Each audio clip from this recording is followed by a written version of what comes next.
जय हिंद दोस्तों। मूल अधिकार का इम्पोर्टेंट टॉपिक पूर्वावलोकन की सीरीज पीसीएस एआरओ आदि के लिए पहला क्वेश्चन बिना समय गवाए आपके स्क्रीन पर। आप चैनल पर विजिट करके बहुत कुछ फ्री ऑफ कॉस्ट प्राप्त कर सकते हैं। जो यूट्यूब पे नहीं मिल रहा कमेंट करिए, वह आपको वीडियोस आपको क्लासेस प्रोवाइड कराई जाएगी। निम्नलिखित में से कौन सा कारक किसी उदार लोकतंत्र में स्वतंत्रता की सर्वोत्तम सुरक्षा को नियत करता है? 2021 आईएएस ने पूछा। आप जानते हैं यूपीएससी के क्वेश्चन स्टेट पीसीएस उठा लेता है और एग्जाम्स में पूछता है।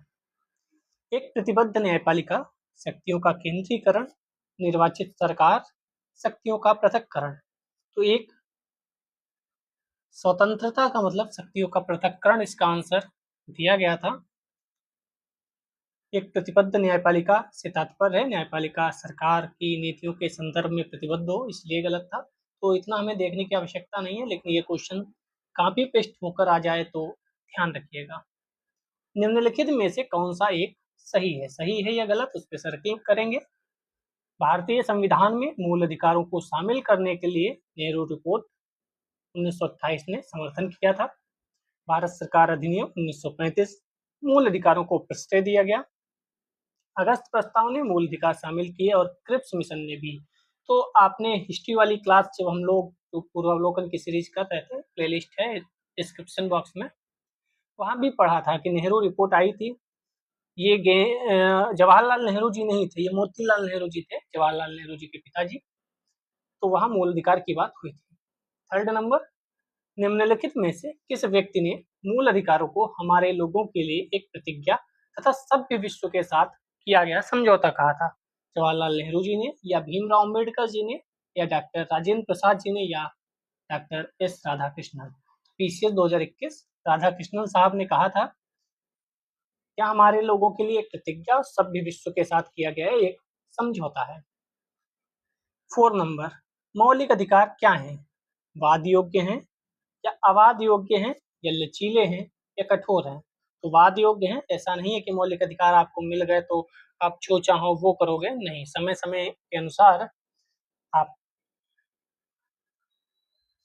ठीक है, ये भी ध्यान रखिएगा। इसके साथ मौलिक अधिकार जो है वो वाद योग्य हैं और नीति निर्देशक तत्व जो है वह अवाद योग्य हैं। ठीक है। 5 नंबर क्वेश्चन, अधिकारों को मूल अधिकार कहा जाता है क्योंकि? क्या संविधान में उल्लिखित है इसलिए मूल अधिकार कहा जाता है, या प्रजातांत्रिक होते हैं इसलिए मूल अधिकार कहा जाता है, ये लोक कल्याणकारी है इसीलिए, या व्यक्तित्व विकास के लिए आवश्यक है इसलिए, या संसद इसके विरुद्ध कानून नहीं बना सकती? क्यों कहा जाता है इन्हें मूल अधिकार? तो आपको पता होना चाहिए। 145 145। अगर सबसे सटीक बात कहूं तो इसमें होगा 4 वाला सबसे सटीक, अगर एक चुनना होता, क्योंकि यह व्यक्तित्व विकास के लिए आवश्यक होता है। सबसे सटीक तो ये सही है, लेकिन 3 ऑप्शन चुनने हैं तो इसके साथ संविधान में उल्लिखित भी हैं, आप जानते हैं, और संसद इसके विरुद्ध कानून नहीं बना सकती, तो तीनों सही हो जाएंगे। इसमें कोई दिक्कत नहीं, इतना लंबा चौड़ा हमें पढ़ने की आवश्यकता नहीं है। जो एक्सप्लेनेशन आवश्यक होंगे वह मैं कराता रहूंगा। मौलिक अधिकार कभी भी निलंबित नहीं किए जा सकते। प्रधानमंत्री के निर्देशों से निलंबित हो सकते हैं, राष्ट्रपति की इच्छा पर निलंबित हो सकते हैं, आपातकालीन स्थिति में निलंबित किए जा सकते हैं। तो डी वाला सबसे सटीक है। आपातकालीन स्थिति में इन्हें निलंबित किया जा सकता है, लेकिन 2 ऐसे हैं जो कभी भी नहीं निलंबित होते, वह है 20 और 21। यहाँ लिखा नहीं है, आप याद कर लो। 358 359 में आपात की उद्घोषणा के प्रवर्तन की स्थिति में मूल अधिकार के निलंबन संबंधी प्रावधानों का वर्णन किया गया है। 358 359 याद रखिएगा, क्वेश्चन यहाँ से पूछा जा सकता है, क्योंकि 352 56 60 सबको पता ही है, तो यहाँ से क्वेश्चन बन सकता है। भारत में मौलिक अधिकारों के संबंध में निम्न वक्तव्यों पर विचार कीजिए। ये राज्यकृत के विरुद्ध एक गारंटी है, ये संविधान के भाग 3 में सूचीबद्ध हैं, सामाजिक आर्थिक राजनीतिक न्याय सुनिश्चित करते हैं, या संयुक्त राज्य अधिकार में या संयुक्त राज्य अमेरिका में अधिकारों के बिल की भांति नहीं है। तो हमारे यहाँ जो मौलिक अधिकार हैं राज्य के विरुद्ध एक गारंटी है, यस। संविधान के भाग 3 में है, हाँ ये भी सही है। 1 और 2 तो सही है, तो 1 और 2 सही है, उसके साथ 3 भी सही है। सामाजिक, आर्थिक, राजनीतिक न्याय सुनिश्चित करते हैं। सामाजिक, आप स्वतंत्रता की बात कर लो, समानता की बात कर लो।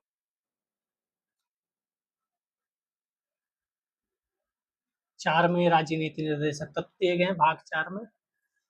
8th नंबर, भारतीय संविधान में किस अनुच्छेद के अंतर्गत नागरिकों को मौलिक अधिकार प्रदान किए गए हैं? 112, 115, 222, 235। आंसर इसका सिंपल सा है, बी सही हो जाएगा, 12 से लेकर 15 तक। 9 नंबर क्वेश्चन, भारतीय संविधान का कौन सा अनुच्छेद संवैधानिक प्रावधानों को संघीय राज्य विधान पालिकाओं द्वारा बनाए गए नियमों कानूनों पर प्राथमिकता प्रदान करता है? तो अनुच्छेद 13 आप जानते हैं, 12 में राज्य की परिभाषा है, 13 में बताया गया है संवैधानिक प्रावधान संघ राज्य कोई ऐसा कानून नहीं बनाएगा जो भाग 3 में मौलिक अधिकारों को छीनता हो या न्यून करता हो। दोनों शब्दों का ध्यान रखिए, छीनता या न्यून करता हो, ऐसा कोई भी अधिकार, ऐसा कोई भी नियम, ऐसा कोई भी एक्ट पारित नहीं करेगी सरकार, यानी संसद और विधानमंडल। भारतीय संविधान के अनुच्छेद 13 का मुख्य उद्देश्य किससे है, किसके संदर्भ में संविधान की सर्वोच्चता सुनिश्चित करता है? तो अभी पढ़ के आए, मौलिक अधिकार के रूप में बात करी जाती है। भारतीय संविधान में समता का अधिकार 5 अनुच्छेदों द्वारा प्रदान किया गया है। वह 5 अनुच्छेद कौन कौन से हैं? यहाँ समानता की बात की गई है, समता को ही समानता बोल दिया जाता है। तो ये 14 से 18 तक की बात है। 18 में उपाधियों का अंत है, 17 में अस्पृश्यता की बात की गई है, 16 में लोक नियोजन के विषयों पर अवसर की समता, 15 में धर्म, मूल, जाति, लिंग, जन्म स्थान, निवास की बात नहीं की गई है, इस वर्ड से फंसाता है, निवास की बात नहीं की गई है, जन्म की बात की गई है। 14 में विधि के समक्ष समता है, ठीक है, ध्यान रखिएगा, निवास की बात नहीं की गई है। 12 नंबर, समानता का अधिकार संविधान के मुख्य अनुच्छेदों में से किनके अंतर्गत दिया गया है? 13 में नहीं दिया गया, 14, 15, 16 तीनों में दिया गया है। अभी हम ऊपर देखकर आए थे, 16, 15, 14, यानी 2, 3, 4। 13 नंबर क्वेश्चन, भारतीय संविधान के निम्नलिखित अनुच्छेदों में से कौन विधायन सत्ता पर पूर्ण नियंत्रण लगाता है? तो पूर्ण नियंत्रण अगर कोई लगाता है तो वह अनुच्छेद 14। ये बढ़िया क्वेश्चन है, रिपीट किया जा सकता है। अनुच्छेद 14 विधायन सत्ता पर नियंत्रण लगाता है या उपबंध कहता है कि किसी व्यक्ति को विधि के समक्ष समता या विधि के समान संरक्षण से वंचित नहीं किया जा सकता। विधि के समक्ष समता की बात करें तो ये ब्रिटेन से लिया गया है, विधि के समान संरक्षण की बात करें तो ये यूएसए से लिया गया है। प्रत्येक व्यक्ति चाहे वह नागरिक हो, विदेशी, सब पर यह अधिकार लागू होता है। तो ये भी आप पढ़ के जाइएगा, कौन से ऐसे अनुच्छेद हैं जो सिर्फ नागरिकों को प्राप्त हैं और कौन से ऐसे अनुच्छेद हैं जो सभी को प्राप्त हैं। नागरिक का मतलब भारतीय नागरिक। 14 नंबर, निम्नलिखित में से भारत के संविधान का कौन सा अनुच्छेद कानून के समक्ष समानता से संबंधित है? समानता की बात अनुच्छेद 14 में की गई है। 15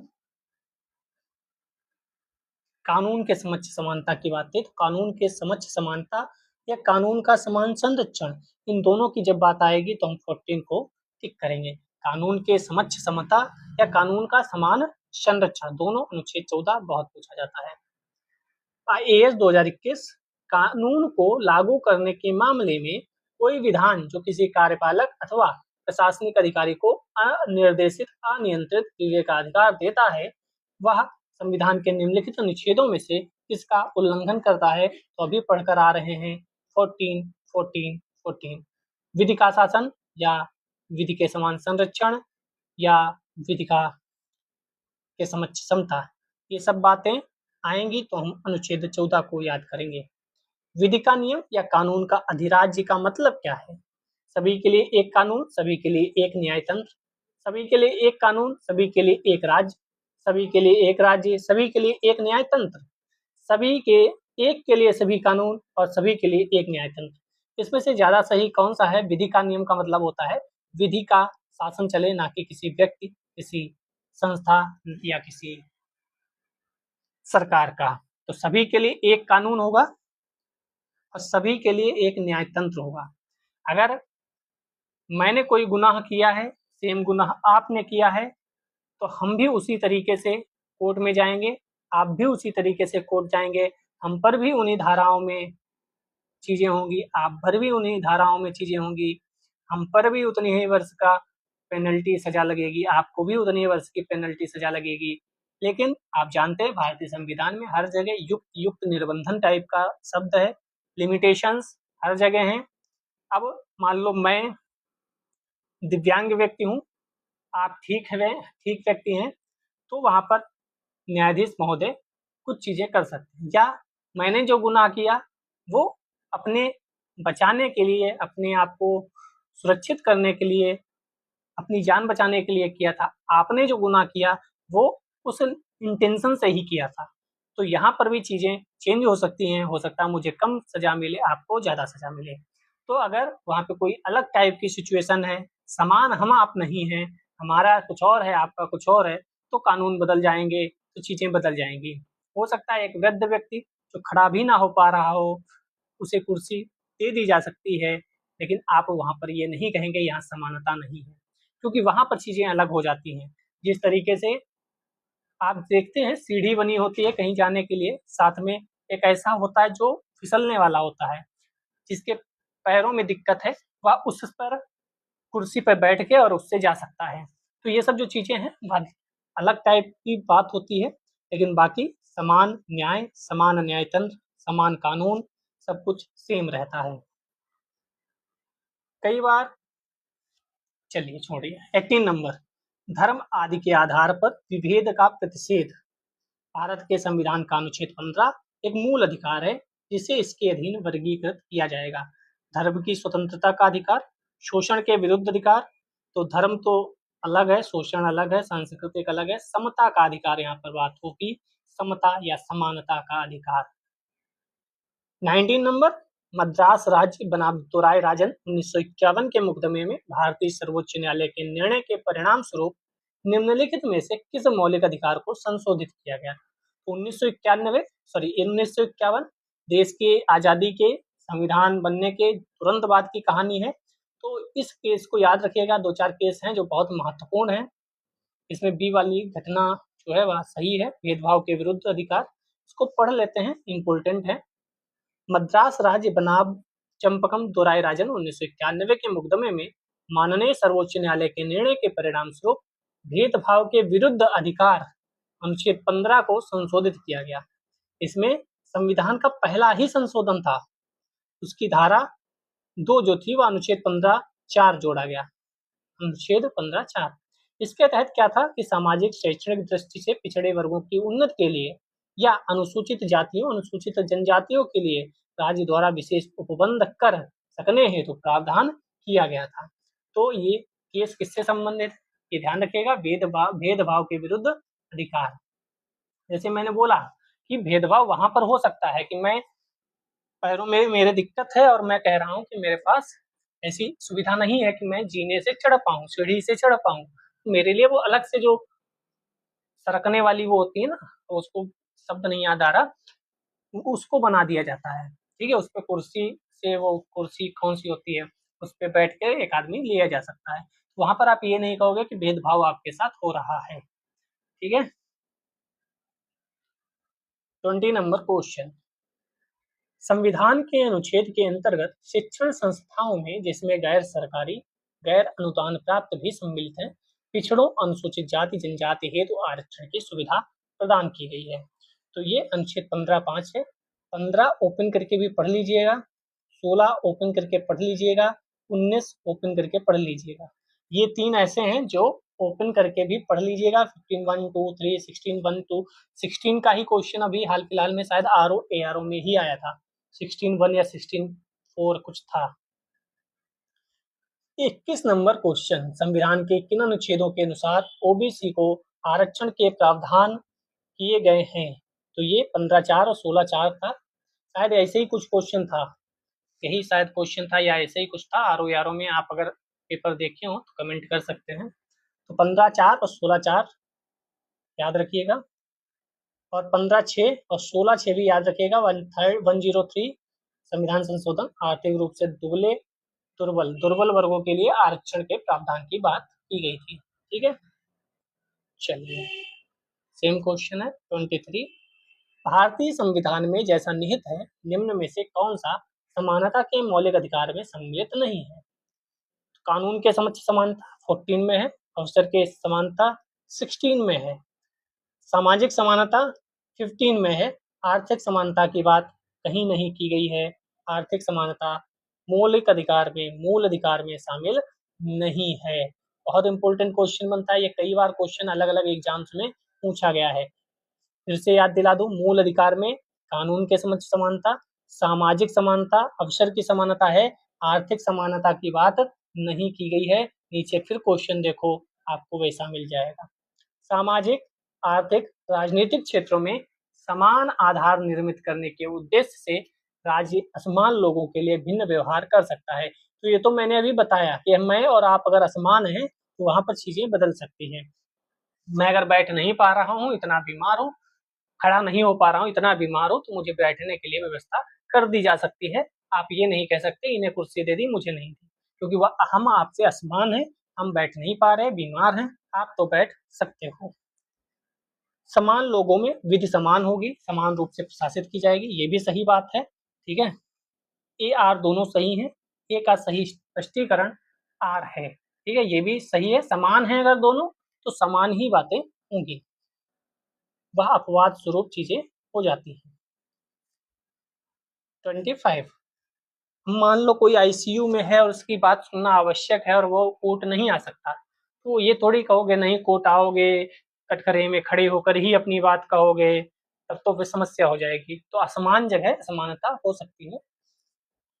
निम्नलिखित में से किसने भारतीय न्यायालय को सम्मान कार्य के लिए समान वेतन का मौलिक अधिकार निगमन करने हेतु सक्षम किया? तो ये कौन कर रहा होगा? तो ये किया है तीनों। प्रस्तावना में भी है समाजवादी शब्द, अनुच्छेद 14 में भी है समानता की बात, अनुच्छेद 16 में भी है। ठीक है, ये तीनों अगर हम बात करें तो इन तीनों में समान वेतन की बात होती है। समान कार्य के लिए समान वेतन। कक्षा 8 तक के जो विद्यालय हैं उसमें जो भी टीचर पढ़ा रहा है और उसकी एक साथ जॉब लगती है तो उसे एक समान ही पैसा मिलेगा। जो 12th तक पढ़ा रहा है उसे एक समान पैसा मिलेगा। अगर डीएम साहब की नियुक्ति होती है नहीं नहीं तो उनको भी उतना ही मिलेगा जितना दूसरे डीएम को मिलेगा। आप अगर एसडीएम बनते हैं तो आपको भी उतना मिलेगा जितना दूसरा वाला एसडीएम बनता है आपका दोस्त। साथ में ज्वाइनिंग करोगे, साथ में एक जैसी सैलरी आपको मिलेगी। 26, भारतीय संविधान की प्रस्तावना में प्रयुक्त समाजवाद शब्द को किस अनुच्छेदों के साथ मिलाकर पढ़ने से सर्वोच्च न्यायालय के समान कार्य समान वेतन, अभी हम लोगों ने देखा था 14 और 16। ये बहुत ट्रिकी क्वेश्चन होते हैं, मूल अधिकार हम पढ़ के चले जाते हैं 14 ए 15 ए 16 ए, लेकिन अंदर से भी घुस के पूछा जाता है। तो ये सीरीज आपको प्रो कर देगी। ठीक है, मजा आ जाएगा इसको पढ़ने के बाद। और हिस्ट्री भी पीवाईक्यू बहुत पूछे जाते हैं, प्लेलिस्ट डिस्क्रिप्शन बॉक्स में है। संविधान के किस प्रावधान द्वारा अस्पृश्यता का उन्मूलन? तो आर्टिकल 17 सबको पता है, ये तो पता होंगे, लेकिन जो अभी मैंने क्वेश्चन कराया था 26 25 वह थोड़ा सा दिक्कत देंगे।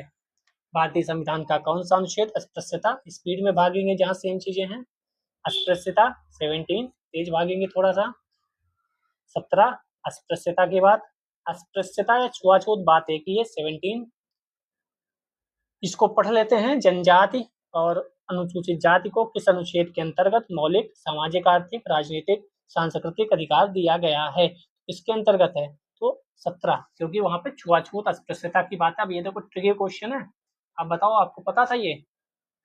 क्योंकि मौलिक सामाजिक आर्थिक राजनीतिक सांस्कृतिक अधिकार इसके अंतर्गत दिया गया है तो 17। यहाँ कहीं ना कहीं घुमा फिरा के अस्पृश्यता की बात ही हो रही है। ठीक है, फिर यहाँ आ जाओ। अस्पृश्यता जो है वह क्या है? शोषण के विरुद्ध अधिकार, स्वतंत्रता का अधिकार, संवैधानिक उपचारों का अधिकार, नहीं समता का अधिकार। संवैधानिक उपचारों का अधिकार तो 32 आर्टिकल में है, जिसे भीमराव अम्बेडकर साहब ने संविधान की आत्मा कहा है।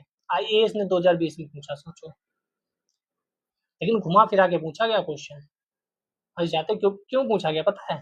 क्योंकि जैसे आप अस्पृश्यता देखे आपको शोषण याद आता, शोषण हुआ है इसको टिक कर दो, इसलिए ये क्वेश्चन दिए जाते हैं। जिसका वहाँ पेशेंस काम नहीं करता, स्पीड में भागता है, वो टिक करके निकल जाता है। भारत में अस्पृश्यता का निवारण निम्न में से किन उपायों द्वारा किया जा सकता है? कानून बनाकर, शिक्षा की उन्नति द्वारा, जनगणना जन जागरण के द्वारा, नौकरियों में प्रवेश द्वारा। तो नौकरियों में प्रवेश को छोड़कर बाकी सब सही है, क्योंकि नौकरियों में प्रवेश दिलाकर अस्पृश्यता खत्म हो जाएगी ऐसा जरूरी थोड़ी है।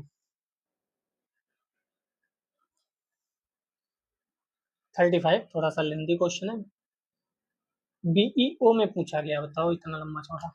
अस्पृश्यता संरचनात्मक हिंसा का सबसे खराब स्वरूप है। संरचनात्मक हिंसा, अस्पृश्यता के चलन का आधार धार्मिक स्वीकृति है। उपयुक्त कथनों में से कौन सा सही है? तो ए सही है, व्याख्या भी सही है और लिखा भी सही है। 36 भारतीय संविधान के निम्नलिखित अनुच्छेदों में कौन भिन्न वर्ग में आता है? तो भिन्न वर्ग में अनुच्छेद 19 होना चाहिए, क्योंकि ये तीनों समानता की बात करते हैं, तो ऐसे देखें तो 19 होना चाहिए। ठीक है, दूसरी तरीके से देखें तो इन्होंने 2-3 टाइप से बताया है। देखो, अनुच्छेद 19 अन्य, जो मैंने बताया वही है, अन्य से भिन्न वर्ग में आता है, स्वतंत्रता का अधिकार नहीं है, यही होने चाहिए आंसर। लेकिन और क्या है? तीनों अनुच्छेद 14, 15, 16 समता का अधिकार है, 19 स्वतंत्रता का अधिकार है। लेकिन अगर अनुच्छेद 15, 16, 19 देखें तो ये केवल नागरिकों को प्राप्त है, और अनुच्छेद 14 देखें तो वह सभी को प्राप्त है। तो वैसे अगर देखोगे तो 14 होगा। लेकिन मैं जितना जानता हूँ पीसीएस को, वह अगर क्वेश्चन बनाया है तो इसलिए ही बनाया है कि 19 को सही करके आओ, ये तीनों समता वाले हैं, ये स्वतंत्रता वाला है। उन्होंने इतना दिमाग नहीं लगाया होगा कि केवल नागरिक और सभी को, ऐसा नहीं होगा। ये जो चल रहा है तो इसी को टिक करने के लिए होगा। ऐसे क्वेश्चन आ जाए तो आपको जो सही लगे वो लगा के आइएगा, बाकी तो बाहर हो ही जाएगा क्वेश्चन। भारतीय संविधान में स्वतंत्रता का अधिकार 4 में है, इसमें है 19 से 22 में, क्योंकि 18 में उपाधियों का अंत, यहाँ पे समानता का जो अनुच्छेद है, समता का जो अनुच्छेद है वो खत्म होता है। 19 से कहानी शुरू होती है, 22 तक जाती है, फिर 23-24 शोषण के विरुद्ध अधिकार होता है। ठीक है, चलिए 38 भारतीय संविधान के किस अनुच्छेद में भाषण एवं अभिव्यक्ति की स्वतंत्रता है? तो 19 में बहुत कुछ है, मैंने बोला 19 को ओपन करके पढ़िएगा, 19 में बहुत कुछ दिया गया है। 21 भी अब इम्पोर्टेंट हो गया, क्योंकि इसमें निजता का अधिकार, सोने का अधिकार, ये अधिकार, वो अधिकार सब माननीय सर्वोच्च न्यायालय ने और अन्य न्यायालयों ने जोड़ दिए हैं। तो 21 और 19 बहुत डीप पढ़िएगा, हर दूसरे वर्ष इनमें से क्वेश्चन पूछा जाता है, कई बार तो लगातार पूछ दिया जाता है। कौन सा अनुच्छेद प्रेस की स्वतंत्रता? ये कहा गया है कि प्रेस की स्वतंत्रता का भी मतलब अभिव्यक्ति की स्वतंत्रता से ही है, तो वह भी 19(1) में ही आएगा। प्रत्यक्ष रूप से प्रेस की स्वतंत्रता का उल्लेख नहीं है, तभी मैंने बोला कि ये कहा गया है कि वह भी अभिव्यक्ति की उसमें ही आएगा, ये न्यायालय द्वारा कहा गया था। ठीक है, वाक स्वतंत्र और अभिव्यक्ति स्वतंत्र में आएगा 19(1)(a). 19(1) बहुत इंपॉर्टेंट है, 19(1). ठीक है, 40 नंबर भारतीय संविधान का कौन सा अनुच्छेद प्रेस में आएगा? 19। फिर वही प्रेस की आजादी, तो 19(1)(a), 1(a) था ना? यस, पूरा देखो यहाँ पूछ लिया 19(1)(a), तो आपको पूरा याद रखना है, केवल 19 से काम नहीं चलेगा, 1 से भी काम नहीं चलेगा। 19(1)(a, समाचार पत्र 19(1)(a) में विशेष रूप से उपबंधित है, विशेष रूप से तो नहीं होना चाहिए। 361 विधि शासन तो उधर ही वाला होगा, ए ही वाला होगा, क्योंकि बाकी सब सही नहीं है, विशेष रूप से उपबंधित है, क्योंकि जब एक जैसे क्वेश्चन में स्टेटमेंट होते हैं तो उसमें ज्यादा सही लगाना होता है। उच्चतम न्यायालय की व्यवस्था के अनुसार निजी भवनों के ऊपर राष्ट्रीय झंडे को फहराना किसके तहत हर नागरिक का मौलिक अधिकार है? 2016 में पूछा गया, क्यों पूछा गया होगा आप जानते हैं। तो इसमें देखो 14, 19(1)(a), ये आंसर ना होता तो ये 19(1)(a) इतना लंबा चौड़ा टाइप करने की क्या आवश्यकता थी? या 14 या 19 या 21, 25 लिख सकते थे, लेकिन इतना लंबा चौड़ा लिखा, इसका मतलब यही आंसर होगा 19(1)(a। ये भी याद रखिएगा, नवीन जिंदल बनाम भारत संघ बाद में उच्चतम न्यायालय ने व्यवस्था दी थी। ये हमारी अभिव्यक्ति का प्रतीक है, और अभिव्यक्ति की बात जहां आएगी 19(1) आगे आएगा। स्वतंत्रता के अधिकार के भाग के रूप में निम्नलिखित में से कौन बिना हथियार के शांतिपूर्ण ढंग से इकट्ठा होने की स्वतंत्रता है? अच्छा, के अंतर्गत नहीं आता है, इसके अंतर्गत कौन नहीं आएगा? घेराव, अफसर जो अपना कर्तव्य नहीं निभाते, क्या हम घेराव कर सकते हैं? इसके अंतर्गत मौलिक अधिकार कहकर शांतिपूर्ण इकट्ठा होना, तो शांतिपूर्ण इकट्ठा होना तो लिखा ही है, क्योंकि पूछा क्या है, नहीं। एकत्रित जनता जिनको हथियार नहीं रखना चाहिए, हाँ हो सकता है। इस अधिकार के अभ्यास पर राज्य कानून बनाकर तर्कपूर्ण प्रतिबंध लगा सकती है, तो ये भी सही है, लेकिन ये सही नहीं है। तो आंसर क्या होगा? ए। घेराव अफसर जो अपना कर्तव्य नहीं निभाते, तो ये नहीं आएगा, हम घेराव किसी का नहीं कर सकते। ठीक है, चलिए 45, निम्नलिखित में से किस आधार के कारण नागरिक की विचार अभिव्यक्ति की स्वतंत्रता पर प्रतिबंध नहीं लगाया जा सकता? भारत की संप्रभुता, लोक व्यवस्था, अवांछनीय आलोचना, न्यायपालिका का अपमान। तो डी वाला है, अवांछनीय आलोचना अगर कर रहा है उस पर प्रतिबंध नहीं लगाया जा सकता है। किस पे लगाया जा सकता है? देखो, 19(1) पढ़ते आ रहे थे, अब 19(2) में क्या है? 19(2) के तहत नागरिकों की विचार अभिव्यक्ति की स्वतंत्रता पर भारत की संप्रभुता व अखंडता। पहला, देश विरोधी कोई भी बात आप नहीं बोलेंगे, संप्रभुता व अखंडता। राज्य की सुरक्षा, आप कुछ ऐसा नहीं बोलेंगे जिससे राज्य की सुरक्षा खतरे में पड़ जाए। विदेशी राज्यों से मित्रतापूर्ण संबंध, जिनसे हमारे मित्रतापूर्ण संबंध हैं, ठीक है, जैसे हमारा अमेरिका के साथ, रूस के साथ मित्रतापूर्ण संबंध है, तो आप उनके राष्ट्राध्यक्षों को या उनके किसी ऐसे व्यक्ति को कुछ ऐसा नहीं बोल सकते जो ठीक नहीं है, क्योंकि वो हमारे दोस्त टाइप के हैं। वो अलग बात, कुछ क्या कहते हैं उसे, थोड़ा मनमुटाव हो जाता है, लेकिन दोस्त तो हैं ही। एक ऐसा देश है जिसके खिलाफ पूरी दुनिया, पूरी भारत में बोला जाता है, जो आता है वो बोल के चला जाता है, जो आता है वो थंबनेल पे ऐसा वैसा लगा के बोल देता है। क्यों? क्योंकि वो हमारे मित्र राष्ट्र में नहीं आता है, वो हम पर सीज फायर करता रहता है, आतंकवादियों का प्रवेश कहीं ना कहीं वहां से होता रहता है। तो हम और हमारा देश के कई लोग हैं, उन्हें खुली छूट है एक तरह से देखें, क्योंकि उस पर बोलोगे तो कोई कुछ नहीं कहता। ठीक है, तो लोक व्यवस्था अगला है, ऐसा ना कहो कि व्यवस्था गड़बड़ हो जाए। और शिष्टाचार, सदाचार के हितों में अथवा अदालत की अवमानना, आप अदालत की अवमानना नहीं कर सकते। मानहानि या किसी अपराध के उद्दीपन के आधार पर युक्त युक्त प्रतिबंध लगाया जा सकता है। 46, भारतीय गणराज्य के संविधान का कौन सा अनुच्छेद व्यक्ति की प्राण एवं दैहिक स्वतंत्रता के संरक्षण प्राप्त है? तो 19 से हम उठ के आएंगे 21 में, इसमें भी बहुत कुछ दिया गया है। ठीक है, समय समय पर न्यायालय बताता रहता है कि किसमें क्या क्या है। तो प्राण एवं दैहिक स्वतंत्रता, भारतीय संविधान के किस अनुच्छेद में विधि की सम्यक प्रक्रिया के सिद्धांत को शामिल किया गया है? तो 21 में ही है। अनुच्छेद 21 में प्रयुक्त विधि द्वारा स्थापित प्रक्रिया पदावली को उसी अर्थ में प्रयुक्त किया गया है जिस अर्थ में अमेरिकन संविधान में सम्यक विधि प्रक्रिया शब्दावली का प्रयोग किया गया है। इम्पोर्टेंट है।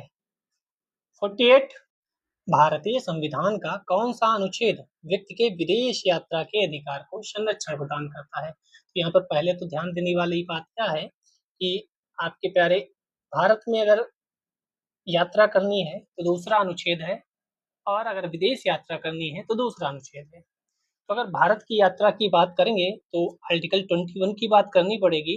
क्यों? आइए देखते हैं। याद रखिए, सतवंत सिंह बनाम असिस्टेंट पासपोर्ट ऑफिसर, नई दिल्ली, तथा मेनका गांधी बनाम भारत संघ, दो केस ऐसे हुए जहां इस तरीके का मामला आया।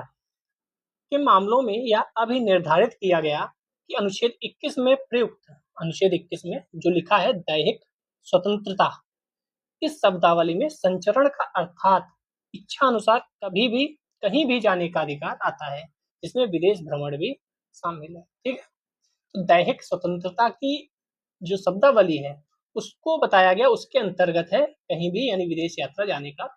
विदेश यात्रा सीधे सीधे आर्टिकल 21 में नहीं लिखा है, ये ध्यान रखिएगा।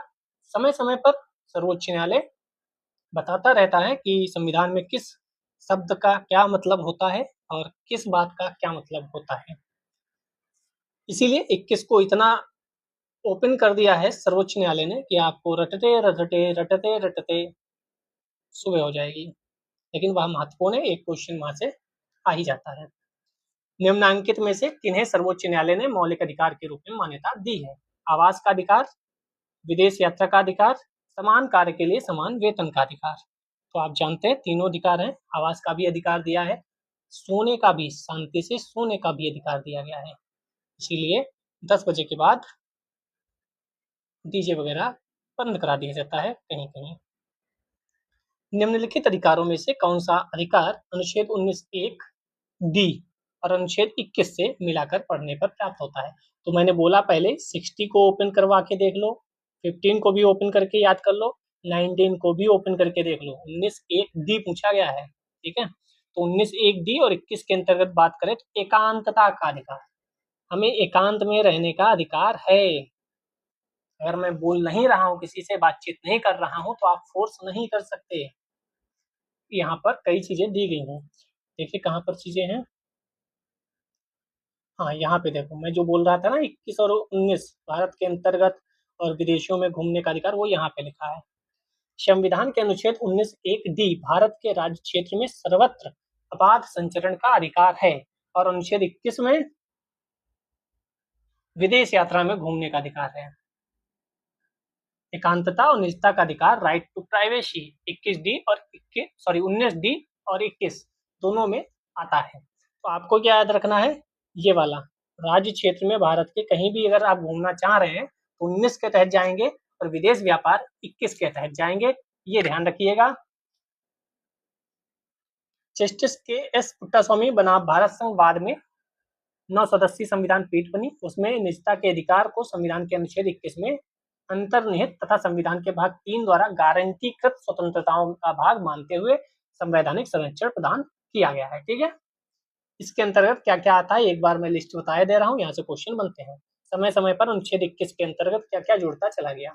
तो अच्छे पर्यावरण का अधिकार भी है आपको, ठीक है, अच्छे पर्यावरण का अधिकार। दूसरा अगर बात करें, शीघ्र विचारण का अधिकार, विधिक सहायता का भी अधिकार है, एकांत कारावास के विरुद्ध अधिकार, आप हमें काली कोठरी में अकेले नहीं बंद कर सकते। एकांत कारावास के विरुद्ध अधिकार, वहां पे एकांत नहीं, एकांत के विरुद्ध, क्या आप ऐसा नहीं कर सकते कि मैं आइसोलेट कर दो, वहां से अंधेरा ही अंधेरा दिखाई नहीं रहा कुछ। पैर में डंडा बेड़ी डालने के विरुद्ध अधिकार, पैर में डंडा या बेड़ी डालने के विरुद्ध अधिकार। जैसे कई बार अरेस्ट करते हैं तो कुल कुल कतई ऊपर से नीचे तक बेड़ियों से, वो सब यहाँ पे बातें हो रही हैं। फांसी में विलंब के विरुद्ध अधिकार, फांसी में विलंब कर रहे हो तब भी। अभिरक्षा में हिंसा के विरुद्ध अधिकार, अगर अभिरक्षा में है कोई तो उसके खिलाफ हिंसा नहीं कर सकते आप। पीने के योग्य पीने योग्य शुद्ध जल का अधिकार, ये भी है हमारे पास।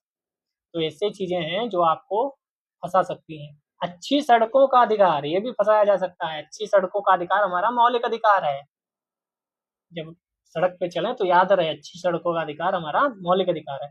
प्रतिष्ठा का अधिकार, कोई हमारी भावनाओं को ठेस ना पहुंचाए, कोई हमारी इज्जत का खिलवाड़ ना करे, हमारी प्रतिष्ठा का अधिकार है।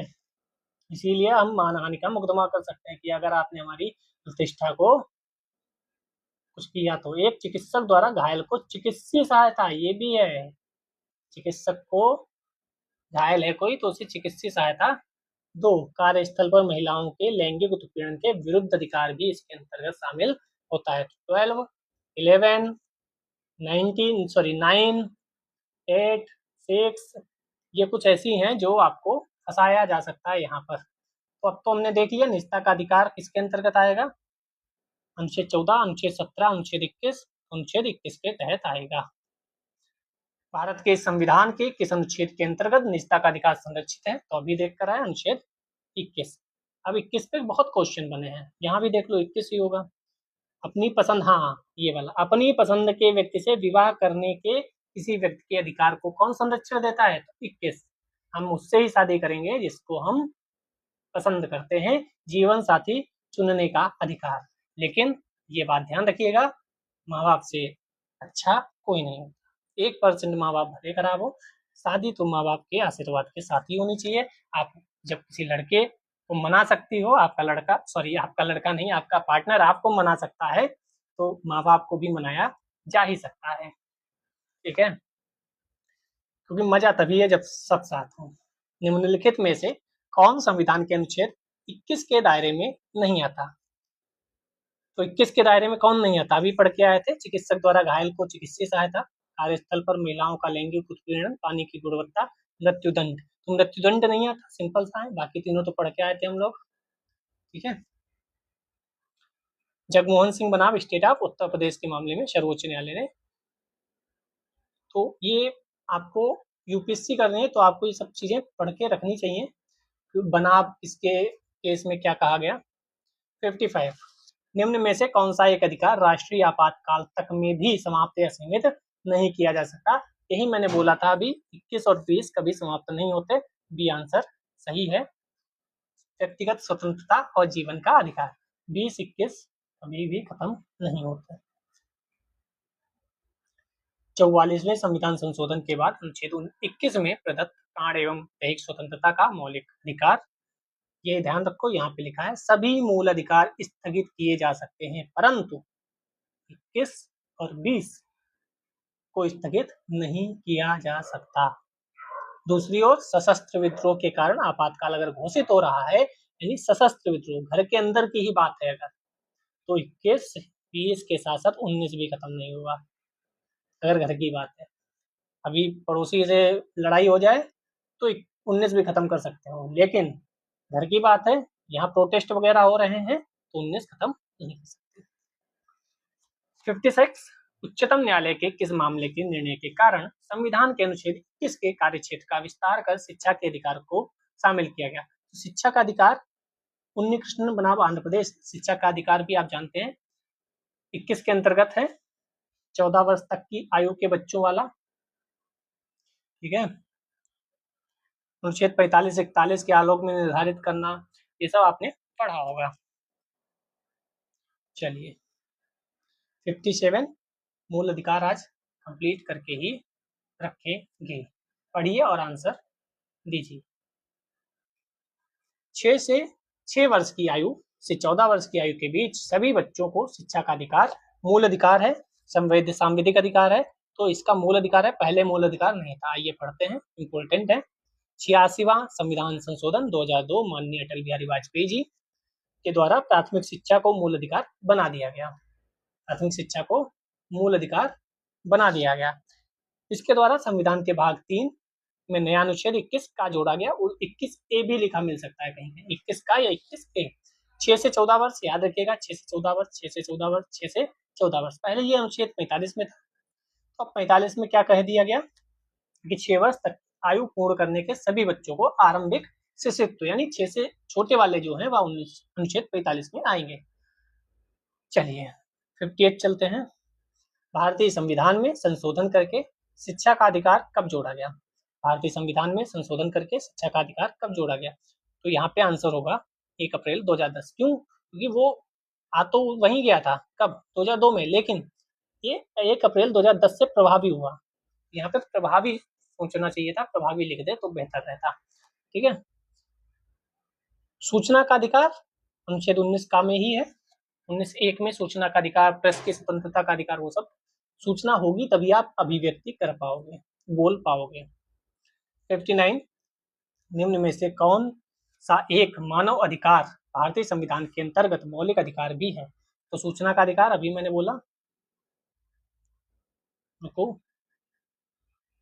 मानव अधिकार, अच्छा मानव अधिकार के साथ तो यहाँ पे शिक्षा का अधिकार ज्यादा सटीक होगा।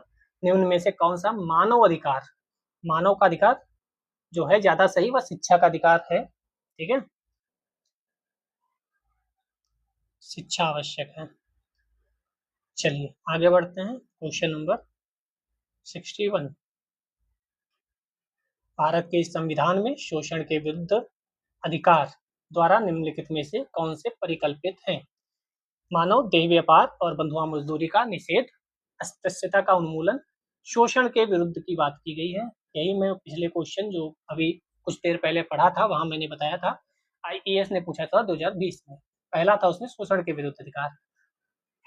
तो अस्पृश्यता नहीं होगा, क्योंकि अस्पृश्यता तो आर्टिकल 17 समानता के अंतर्गत आता है।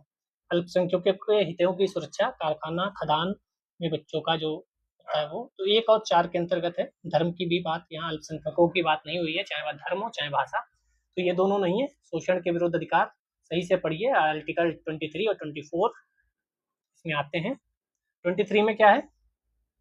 मानव के दुर्व्यापार और बलात्संग का प्रतिषेध। जब हम एक रिपोर्ट पढ़ते हैं कि हर दिन कई लड़कियां हैं जो गायब हो जाती हैं, तो याद आता है कि कहीं ना कहीं अनुच्छेद 23 कहीं उल्लंघन तो नहीं हो रहा। 24 में क्या है? कारखानों आदि में बालकों के नियोजन का प्रतिषेध। बालकों का मतलब यहाँ बालिकाओं भी है, तो ये मत सोचिएगा सिर्फ लड़कों की बात कही जा रही है। भारतीय संविधान का कौन सा अनुच्छेद बच्चों के शोषण के विरुद्ध मौलिक अधिकार से संबंधित है? शोषण के विरुद्ध की बात होगी तो कहाँ आएंगे हम? 23, 22 और 23 में आएंगे। सॉरी, अच्छा 23 तो वो है, सॉरी सॉरी सॉरी, गलती हो जाती है, मानव ही है हम भी। 24 में है, क्योंकि इसमें तो बलात्श्रम और मानव का दुर्व्यापार ये सब हमने पढ़ा था ना, दुर्व्यापार बलात्श्रम 24 में है जो अभी पढ़ा।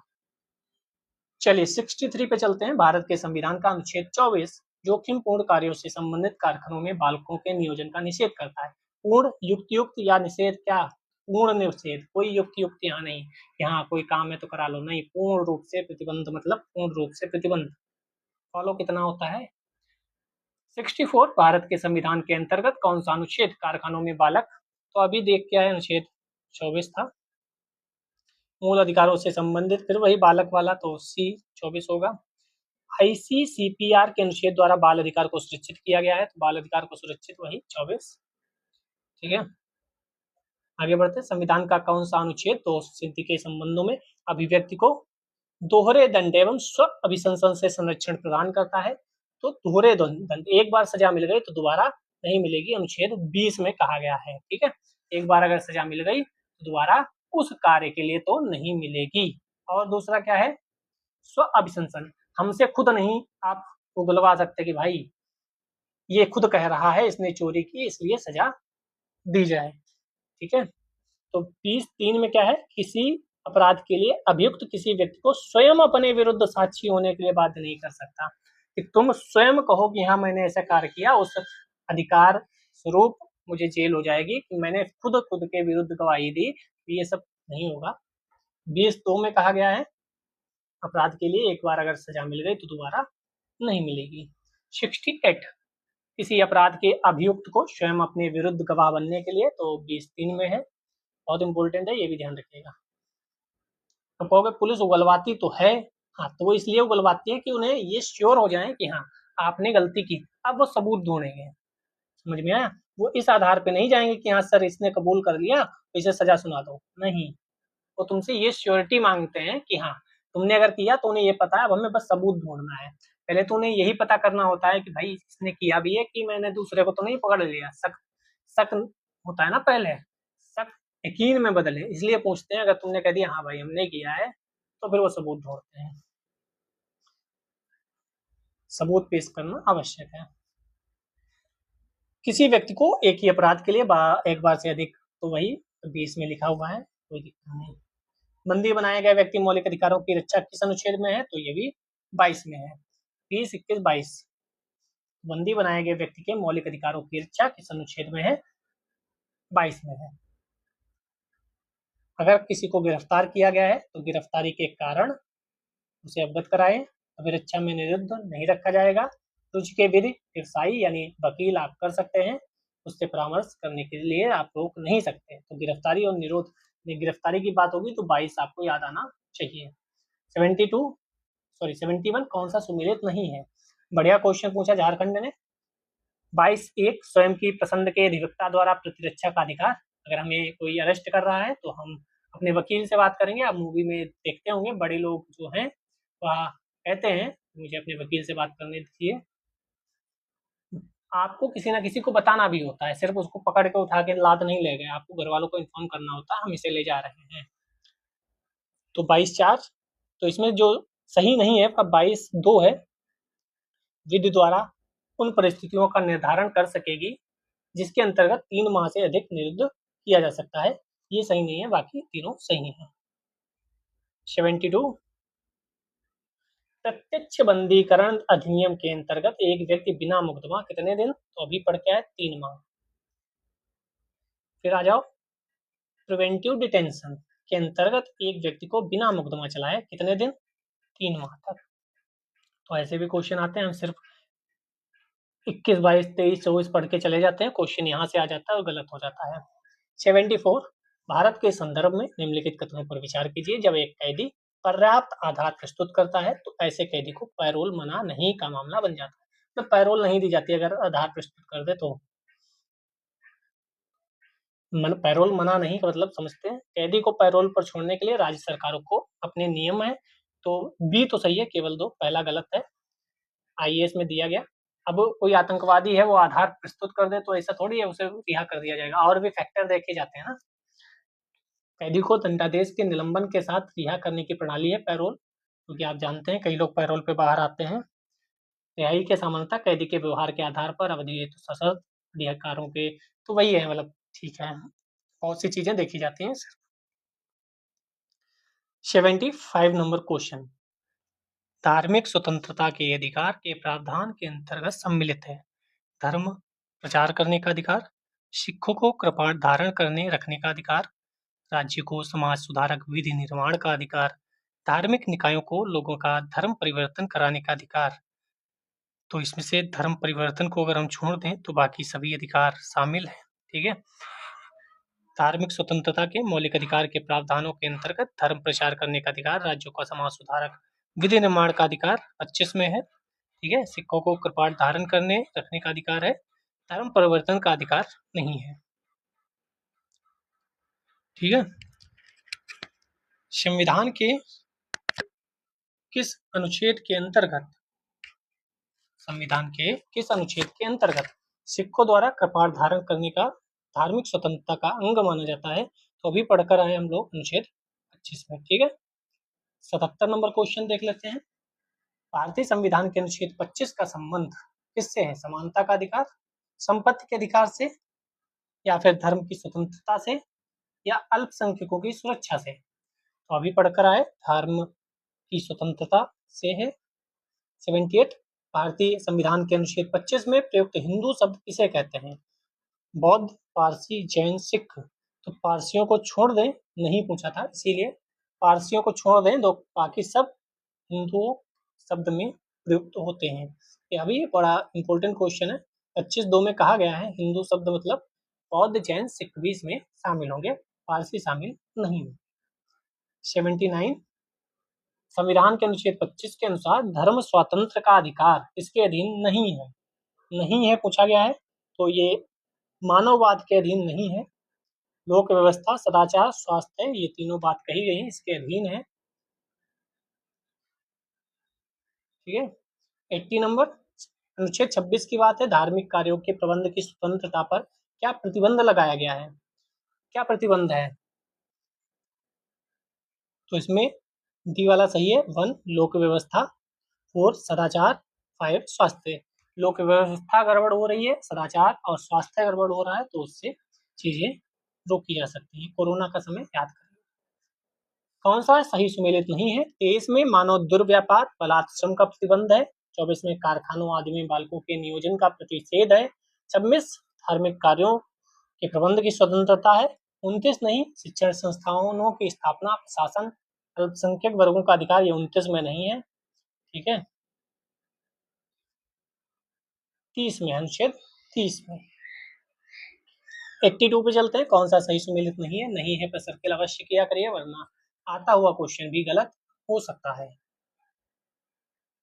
मानव के दुर्व्यापार बलात् 23 में है।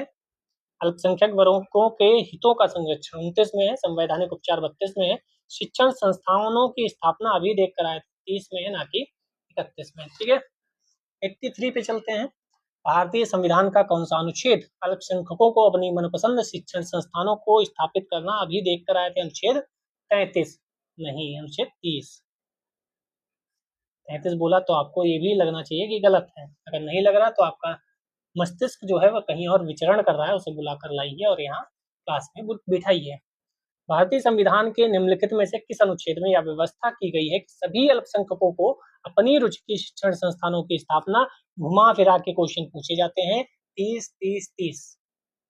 घुमा फिरा के पूछे तो समझ जाना कि बेटा मुझे आता है, इतना उल्लू मत समझो। में 85 पे चलते हैं। नीचे दो कथन दिए गए हैं, कथन ए कारण आर। ये कह रहा है भारतीय संविधान का अनुच्छेद 30 अल्पसंख्यक वर्ग शब्द को परिभाषित नहीं करता है। मैंने कई वीडियोज में बताया कि कई ऐसी चीजें हैं जो परिभाषित नहीं है। बात करें तो 2-3 चीजें परिभाषित हैं, धन विधेयक जैसे परिभाषित है, बाकी अधिकतर चीजें परिभाषित नहीं है। संविधान केवल भाषाई धार्मिक अल्पसंख्यक वर्गों को मान्यता प्रदान करता है। कौन सा सही है? तो बी वाला, ए आर दोनों सही है, लेकिन व्याख्या नहीं करता है। तो मैंने बोला यहाँ परिभाषित नहीं लिखा है, इसीलिए ये सही हो जाता है। परिभाषित लिखा होता तो गलत हो जाता। ये भी सही है, केवल भाषाई और धार्मिक अल्पसंख्यक वर्ग को मान्यता प्रदान करता है। सिर्फ धार्मिक आ गए तो गलत कराना, क्योंकि भाषाई अल्पसंख्यक की भी बात हो रही है। 86 भारतीय संविधान मान्यता देता है केवल धार्मिक, केवल भाषाई, और मैंने अभी बोला था कि आप क्वेश्चन गलत करके आ सकते हैं, तो ये धार्मिक और भाषाई दोनों अधिकारों पर बात करता है। 87 पे चलें। निम्नलिखित में से किसको संविधान द्वारा मौलिक अधिकारों को लागू करने की शक्ति दी गई है? मौलिक अधिकारों को लागू करने की शक्ति माननीय सर्वोच्च न्यायालय एवं उच्च न्यायालयों को दी गई है। ये भी इम्पोर्टेंट है, आ सकता है। चलिए 88 पे चलते हैं। मौलिक अधिकारों का संरक्षक है, कौन संरक्षक है? अभी देख कर आए, माननीय न्यायपालिका हमारी।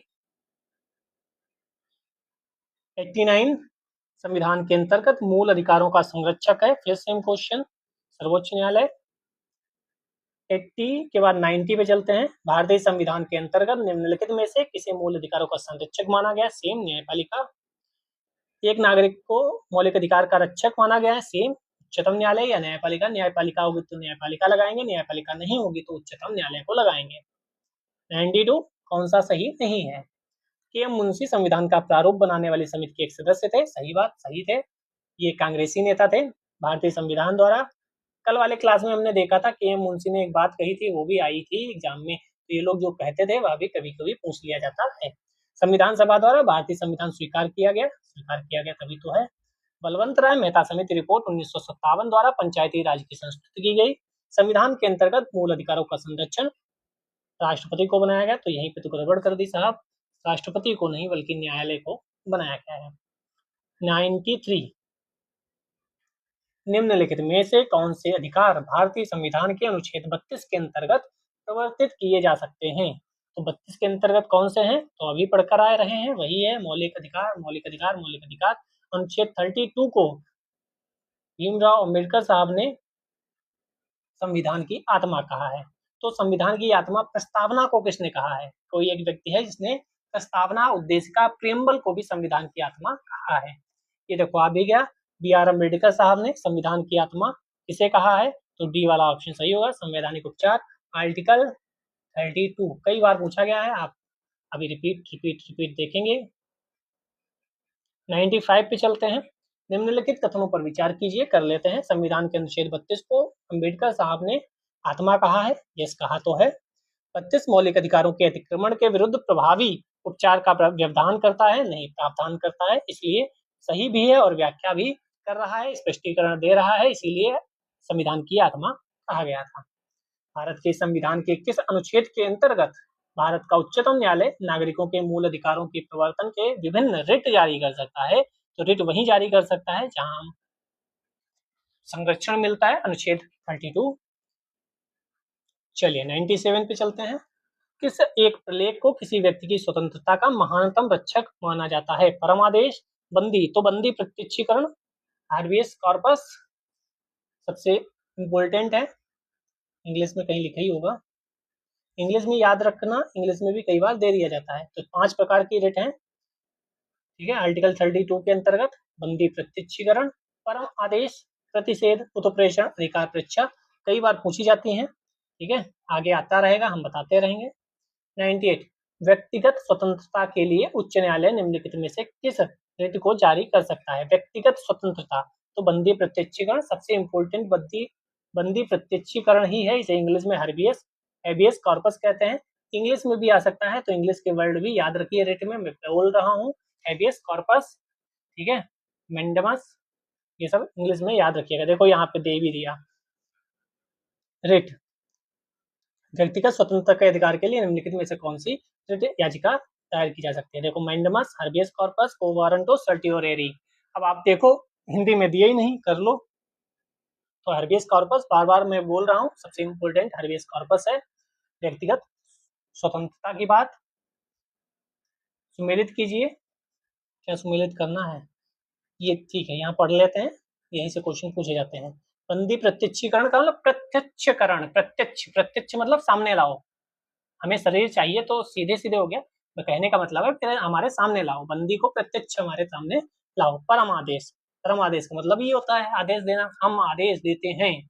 क्या आदेश देते हैं? तो प्रतिषेध अधीनस्थ न्यायालय, जो अधीनस्थ न्यायालय होते हैं, अधीनस्थ न्यायालय का लेख जो है प्रतिषेध कहलाता है। ठीक है, उत्प्रेषण पूर्णतया सूचित कीजिए, आपने सही से सूचित नहीं किया है, पूर्णतया सूचित कीजिए, ये किस में आएगा? ये आएगा उत्प्रेषण में। ठीक है, अधिकार परीक्षा, इसका मतलब है किस अधिकार से आपने ऐसा किया, तो वो आएगा अधिकार परीक्षा में। 101 कौन सा सही सुमेलित नहीं है? बंदी प्रत्यक्षीकरण, परम आदेश, प्रतिषेध, अधिकार परीक्षा। बंदी प्रत्यक्षीकरण to have the body offer, देखो इंग्लिश में पूछा गया, 2019 यूपी में है, तभी मैं कहता हूँ हिंदी नहीं इंग्लिश भी कभी कभार पढ़ लेनी चाहिए। प्रतिषेध, प्रतिषेध गलत है, टू बी सर्टिफाइड नहीं है। बंदी प्रत्यक्षीकरण to have the body of, हमारे सामने लाओ। परम आदेश, हम आदेश देते, तो आदेश कमांड के रूप में आपने पढ़ा होगा। अधिकार परीक्षा, बाय व्हाट अथॉरिटी, किस अधिकार से, किस अथॉरिटी से आपने ये निर्णय लिया। टू बी सर्टिफाइड, वो तो प्रेषण की बात होती है, ना कि प्रतिषेध की। प्रतिषेध रिट के लिए सही नहीं है। 102 अगर आपको स्पीड तेज लगे तो इधर ऑप्शन होता है, जाकर आप सही कर सकते हैं, क्योंकि बहुत ज़्यादा क्वेश्चन थे इसीलिए थोड़ा स्पीड में चलना पड़ा। बाकी आप कई प्लेलिस्ट हैं, अपने हिसाब से जाकर चेक कर सकते हैं, क्या पता आपकी मेहनत का फल मिले और आपको आपके मतलब की चीज मिल जाए फ्री ऑफ कॉस्ट। निम्नलिखित संवैधानिक उपचारों में से किसे पोस्टमार्टम भी कहा जाता है? तो पोस्टमार्टम भी उपयुक्त में से एक से अधिक। उत्प्रेषण रिट में उच्च न्यायालय, उच्चतम न्यायालय, अधीनस्थ न्यायालय द्वारा दिए गए निर्णय की पुनः परीक्षा करते हैं। यह कार्य एक तरह का पोस्टमार्टम है। उत्प्रेषण दिया है क्या? हाँ दिया है, ये देखो। फिर इसके अतिरिक्त जब न्यायालय को लगता है कोई व्यक्ति ऐसे पद पर नियुक्त हो गया है, उस पर कानूनी हक नहीं है, न्यायालय अधिकार परीक्षा आदेश के द्वारा उस पद को कार्य करने से रोक देते हैं। तो इसका उपयुक्त उत्तर ई होना चाहिए। आयोग ने इसका विकल्प डी दिया था, क्योंकि इसके अधिकार स्वरूप इन्हें रोका भी जा सकता है। कौन सा? अधिकार परीक्षा के स्वरूप रोका जा सकता है, तो इनके अकॉर्डिंग ई है। आयोग ने डी इसका उत्तर, सॉरी डी इसका उत्तर सही माना था। आयोग ने डी इसका उत्तर सही माना था, इनके हिसाब से दोनों होने चाहिए, इसीलिए एक से अधिक। हालांकि ऐसे क्वेश्चन आते हैं तो चीजें वहां आपको बैठे होते हैं तो बहुत कम दिमाग लगता है कि क्या सही क्या गलत। ठीक है, तभी इतने क्वेश्चन सही होने चाहिए कि दो चार क्वेश्चन ऊपर नीचे हैं, गलत सही है तो फर्क नहीं पड़ना चाहिए। ठीक है, तो ऐसे तैयारी करो कि कट ऑफ अगर 5 की है तो हमारे 8 नंबर हों, हमें टेंशन नहीं है भाई वो गलत हो गया, वो ऐसे हो गया, वो फंस गया, नहीं। एक ऐसी याचिका जो न्यायपालिका द्वारा जारी की जाती है, जिसमें कार्यपालिका से कहा जाता है ऐसा कार्य करे जो उसे शक्तियों के अंतर्गत करना चाहिए। कौन सी रिट होती है? तो रिट होती है मैंडमस। मैंडमस मतलब परम आदेश, आदेश देते हैं कि आप ऐसा काम करिए टाइप। 104 जब सर्वोच्च न्यायालय किसी व्यक्ति अथवा संस्था को उसके दायित्व के निर्वहन हेतु क्या लेख जारी करता है, तो वही आदेश देता है, लेख जारी करता है, ऐसे काम के लिए कहता है। ये देखो इतना लंबा चौड़ा क्वेश्चन है। 105 16/2 29/2 30/1 31/1। तो अब इसको देख लेते हैं। 16/2 में क्या बात होगी? किसी भी व्यक्ति को कानून के अधिकार के सिवा उसकी संपत्ति से वंचित नहीं किया जा सकता। किसी भी व्यक्ति के साथ उसके वंश, धर्म, जाति, इसकी बात हो रही है। तो 16/2 वंश, धर्म, जाति के आधार पर सार्वजनिक नियुक्ति के मामले में भेदभाव नहीं किया जा सकता, यही होना चाहिए। 29 की बात अल्पसंख्यकों की बात होगी। हाँ 29 की बात अल्पसंख्यकों की बात होगी।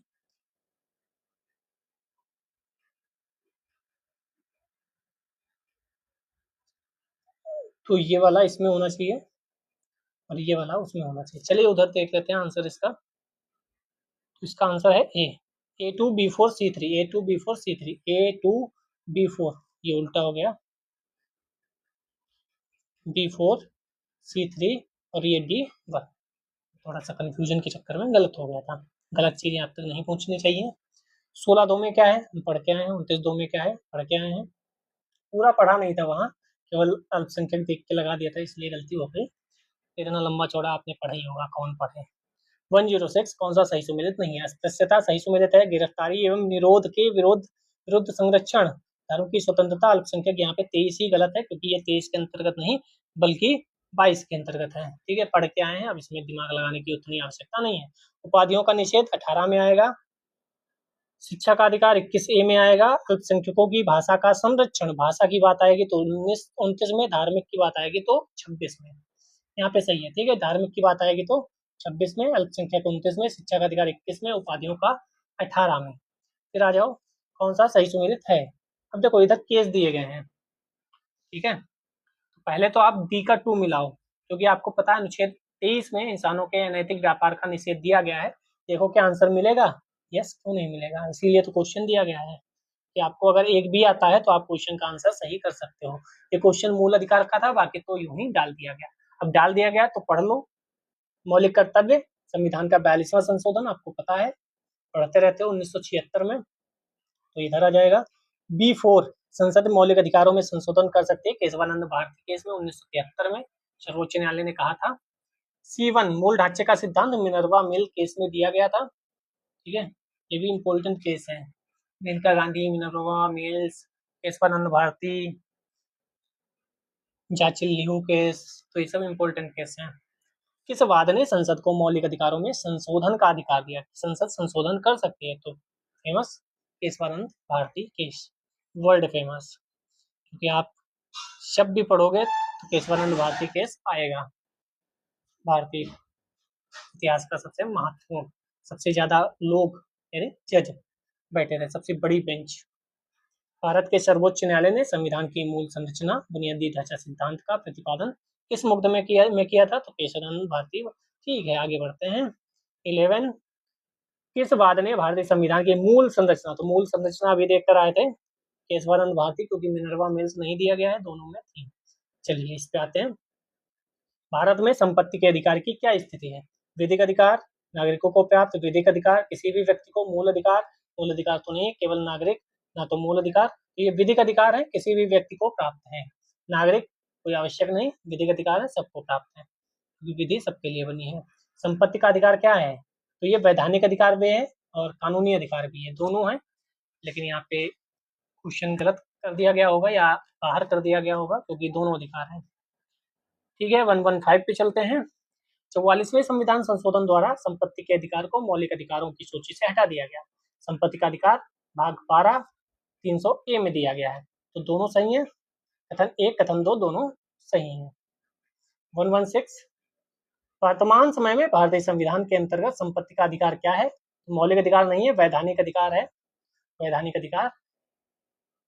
117, अनुच्छेद 301 संपत्ति के अधिकार से संबद्ध है, 301 था कि 300A था।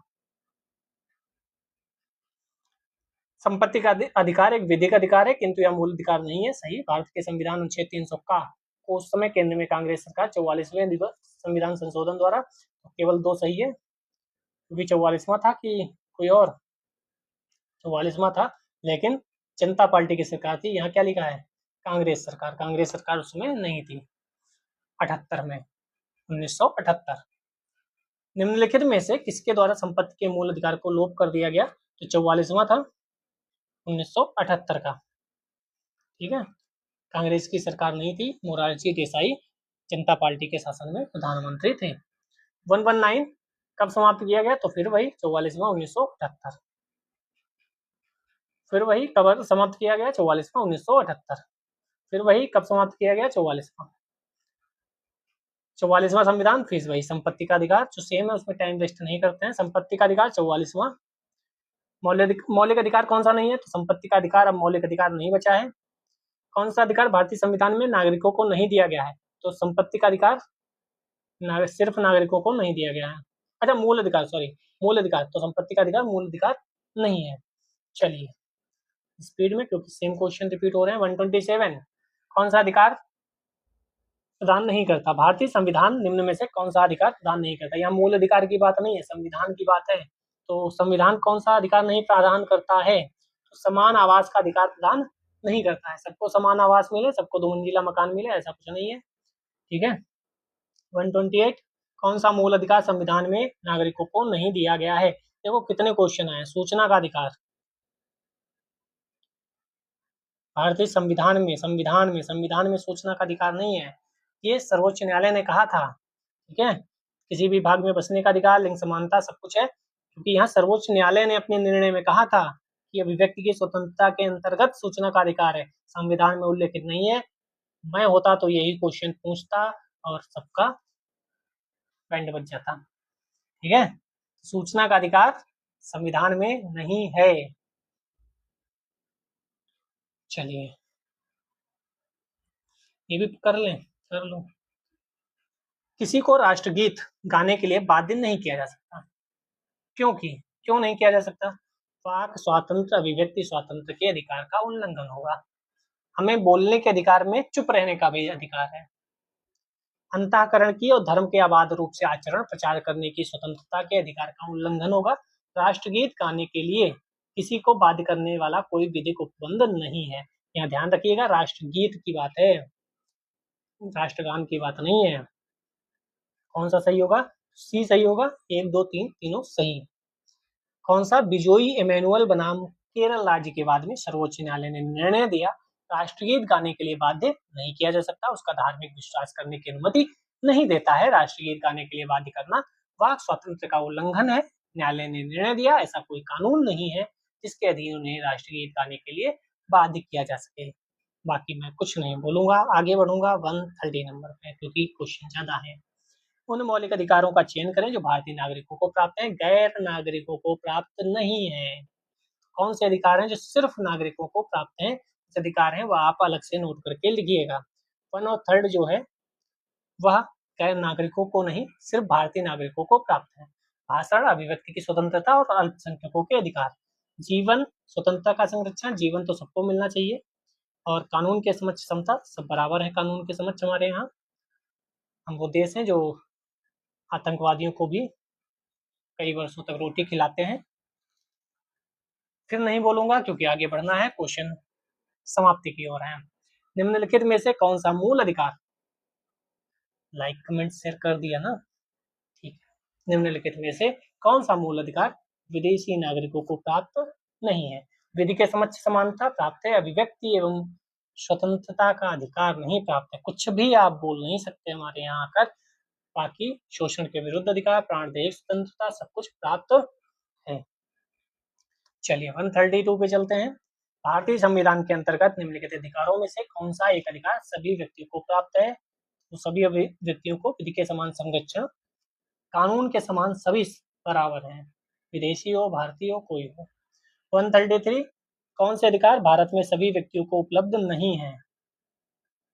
चुनाव लड़ने का अधिकार सभी को थोड़ी है, चुनाव लड़ने का अधिकार। भेदभाव के विरुद्ध अधिकार सभी को है, विधि के समक्ष समानता सभी को है। एक कट करो तो 2 3 4, 2 3 4 सही है ना? हाँ 2 3 4। देश भर में स्वतंत्र भ्रमण की स्वतंत्रता सभी व्यक्ति को या भी उपलब्ध नहीं है। ठीक है, अनुच्छेद 14 में विधि के समक्ष समानता सबको प्राप्त है। अभी और थोड़े क्वेश्चन है, चलते हैं 134 पे। एक ही क्लास में निपट जाएगा, बढ़िया रहेगा, वरना 2 पार्ट बनाओ क्या फायदा, आधा अधूरा नहीं छोड़ना चाहिए। भारतीय संविधान द्वारा प्रदत्त निम्न में से कौन सा अधिकार गैर नागरिकों को भी उपलब्ध है? यही वाले क्वेश्चन है, और भी 1 2 नए क्वेश्चन है जो पूछे जा सकते हैं। तो इसमें कौन सा है? तो संवैधानिक निराकरण का अधिकार गैर नागरिकों को भी उपलब्ध है। भारत में रहने वाला ब्रिटिश नागरिक दावा नहीं कर सकता। क्या दावा नहीं कर सकता? धर्म की स्वतंत्रता का अधिकार या व्यापार और व्यवसाय की स्वतंत्रता का अधिकार। व्यापार एवं व्यवसाय की स्वतंत्रता का अधिकार कोई विदेशी दावा नहीं कर सकता। 136 आईएएस ने पूछा, बढ़िया क्वेश्चन है। किसी धार्मिक संप्रदाय समुदाय को यदि राष्ट्रीय स्तर पर अल्पसंख्यक वर्ग का दर्जा दिया जाता है तो वह किन लाभों का हकदार होगा? क्या वह शैक्षणिक संस्थानों की स्थापना संचालन कर सकता है? क्या वह भारत के राष्ट्रपति स्वयं इस संप्रदाय के एक प्रतिनिधि को लोकसभा में मनोनीत कर सकते हैं? ये थोड़ी होगा। दूसरा गलत, दूसरा गलत। संप्रदाय समुदाय प्रधानमंत्री के 15 पॉइंट कार्यक्रम के लाभ प्राप्त कर सकते हैं, सी वाला है। अब यह संप्रदाय समुदाय के प्रधानमंत्री के 15 पॉइंट कार्यक्रम क्या है ये आप पढ़िएगा। ठीक है। 137 बंधुआ मजदूर उन्मूलन अधिनियम संसद ने पारित किया। तो ये भी क्वेश्चन पूछे जाते हैं कई बार। कब पारित किया? 1976 में, अनुच्छेद 23 के परिप्रेक्ष्य में। क्योंकि लागू कराने के लिए अगर कानून होता है तो और बेहतर हो जाती है चीजें। जोखिम भरे उद्योगों में बाल श्रम का उपयोग निषिद्ध किया गया है, ऐसा सभी के द्वारा भारत के संविधान में भी है, न्यायालय ने भी कहा है, और राष्ट्र जो है संयुक्त राष्ट्र उसके चार्टर में भी है। 139 बिना कर्तव्य के उसी प्रकार है जैसे मनुष्य बिना परछाई। क्या? अधिकार। अधिकार जो है, अधिकार बिना कर्तव्य के उसी प्रकार हैं जैसे मनुष्य बिना परछाई। यानी अधिकार के साथ आपको कर्तव्य भी मिले हैं, इसीलिए मूल अधिकार के साथ मौलिक कर्तव्य की भी बात होती है। 140 पे चलते हैं बस। तो और क्वेश्चन आप प्लेलिस्ट में जाकर कई चीजें देख सकते हैं। भारत के संविधान में निम्नलिखित में से कौन सा अधिकारों और कर्तव्यों के बीच सही संबंध है? ये क्वेश्चन आईएएस ने पूछा था। अधिकार कर्तव्यों के साथ सहसंबंधित है। आईएएस ऐसे बढ़िया क्वेश्चन पूछता है और कभी भी आयोग उठा के पूछ सकता है, ध्यान रहे। अधिकार कर्तव्यों के साथ सहसंबंधित है। अधिकार और कर्तव्य दोनों साथ साथ होंगे तभी चीजें सही रहेंगी। आपका अधिकार उतने हैं जब तक दूसरे वाले का अधिकार हनन ना हो रहा हो। कौन सा सही है? अधिकार नागरिकों के विरुद्ध राज्य के दावे हैं। नागरिकों के विरुद्ध थोड़ी है, कहीं राज्य के विरुद्ध लिखा होगा। अधिकार राज्य के विरुद्ध नागरिकों के दावे हैं। आज का अंतिम क्वेश्चन, सेवा के अधिकार की अवधारणा प्रारंभ हुई कहाँ से? सेवा के अधिकार की प्रारंभ ग्रेट ब्रिटेन से सेवा के अधिकार की अवधारणा प्रारंभ हुई थी। तो लाइक कमेंट शेयर कर ही दिया होगा। जय हिंद, जय भारत।